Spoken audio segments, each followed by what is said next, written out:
Hey settlers, I'm your host Ben, and here is the true story that I feel needs telling. Please like and subscribe for more true stories that might get lost in time. The Bear in the Lobby. The Rodborough Common Ghost Story. In the Cotswolds, there is a hotel that sits on the edge of Rodborough Common, a beautiful exposed hilltop with sweeping views across the Stroud Valley. It's called the Bear of Rodborough. A classic country hotel with ivy-covered stone walls, polished oak bar tops, and a quiet, easy charm. It's also home to a bear. A taxidermied one, yes.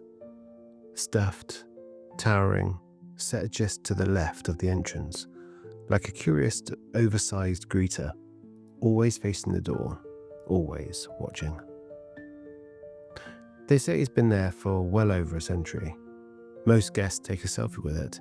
Children tug at the parents over a photo. Drunk wedding guests hang their coats on its paw. But one new staff member, her name was Alice, never liked the thing. Never really liked it. She was new to the hotel, having just taken the job at the reception after moving from Bristol. In her first week, she found herself working more night shifts than she'd expected. At night, at the Bear, the atmosphere changed. The Bear was unnerving from the start.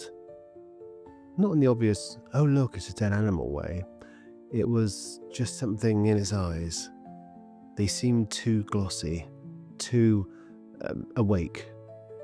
Alice would swear it was angled slightly differently each morning. A tilt of the head, a shift in its paw, nothing obvious, but not nothing. She asked the maintenance guy once, jokingly, if someone moved it around as a prank. He just shook his head. It takes two people to budge that thing, and no one's been stupid enough to try since the incident with the best man. Oh right, yeah, of course, she said. But she never asked what the incident was. He also added something, more quietly. It has to face the door. That's how it's always been. Odd things began to happen. A flickering light near the bare wall sconce that no one could fix. A guest came down at 2 a.m, pale and shaking, asking if the hotel had live animals. I swear it growled, he said, half laughing, half serious. Alice smiled politely and made him a sweet tea. But she'd heard something too. Once, a low, guttural noise from the empty lobby when she was looking up. She froze in place, waiting. Nothing followed. The Bear, of course, as always, was silent. One rainy morning, Alice wandered into the local library in Stroud and found a folder labelled Rodborough, Law and Oddities. Inside was a photocopy of a newspaper from 1896.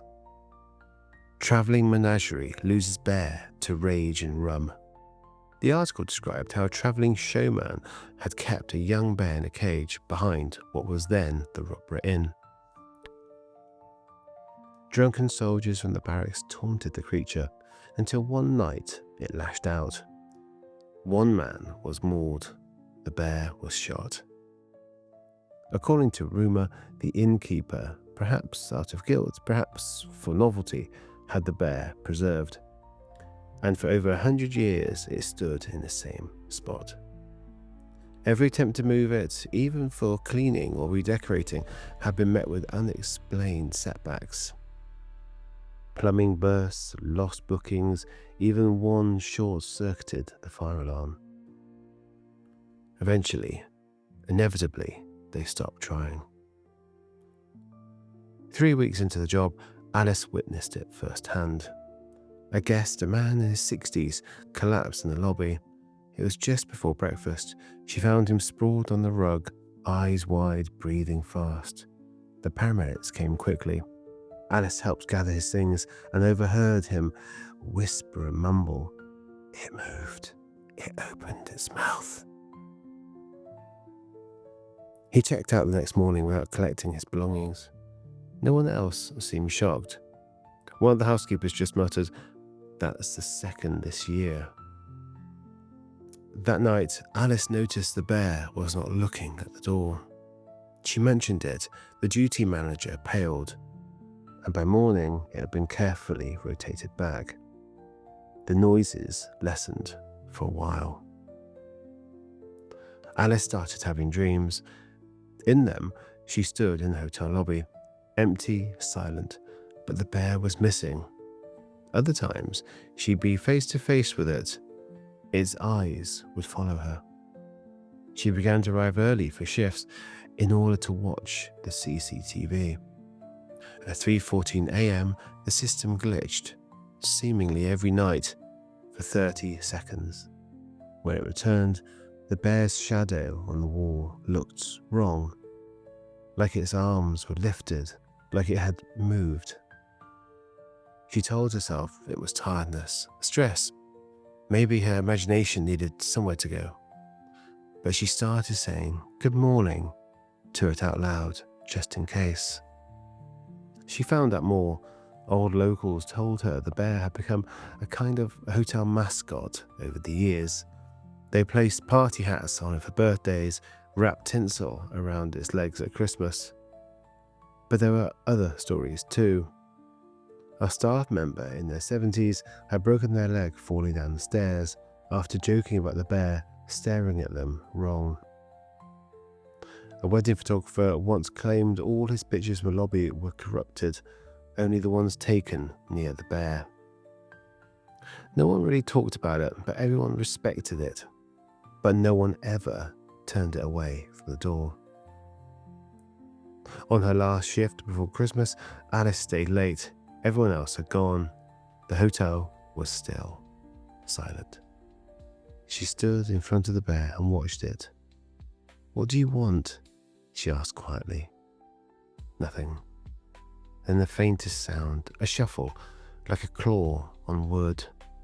She didn't move, didn't breathe. The light above the bear flickered, once, twice, then steadied.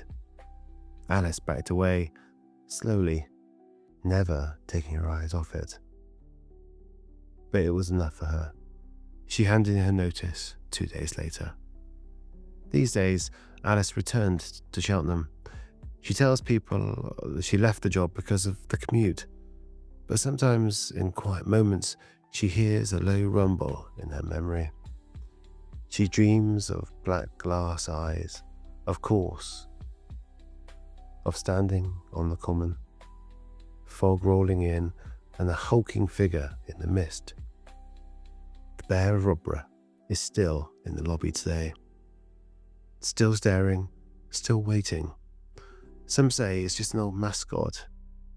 Some say it's haunted by the ghost of the creature that once knew fear and cruelty. But no one, no staff, no locals, no guests, dares move it. And certainly no one dares face it away from the door. Because whether it's a memory or madness or something much older, the bear is watching.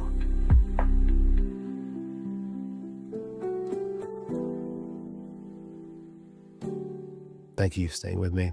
If you got this far, you probably like true stories. If you got this far, you like lost stories. Thusly, I recommend this story here. Oh, please give us a like and subscribe too.